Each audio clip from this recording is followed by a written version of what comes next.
भोजपुरिया हमारे अनिल भाई और मोनू सिन्हा जी, जो कि सबने अपना अपना प्यार और आशीर्वाद और सबने योगदान दिया, तब जाके ये गाना इतना बड़ा होने के कगार में है।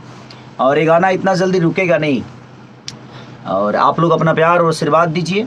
और बस काम कर रहा हूँ और बस उस रिजल्ट आप सबके हाथ में है। कोशिश कर रहा हूँ, अभी शूटिंग फाइट करके आया, फिर गाने पे बैठा हूँ।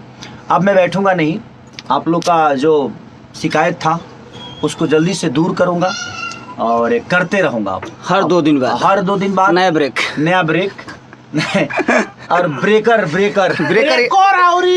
बैक टू बैक दिल पाटे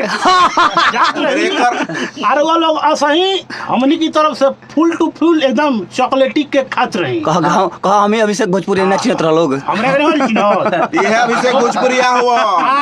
देखा हमार उम्र कम नहीं लागत, हम अब अजुए के नहीं पैदा भइल। हो गइल बा स्टार के गावत ठीक बा, नया लड़कों के गावत के सीखी सब है, सबके सपोर्ट करी जा। हमनी के नया लड़कों के 10 गो के जिले में बजोले बन यानी हिया ब्लॉक बस्टर बजोले तो बाकी भैया के आशीर्वाद बा। आ एक से एक आवत रही गाना, एक से एक देते रहे हैं अभिषेक। प्रेम से बोली नमः पार्वती जय हो। आज बार हुआ सबके प्यार आशीर्वाद देवे के बारी, काहे से कि हर दिन बाजत रही सबके दिल में खेसारी। जिया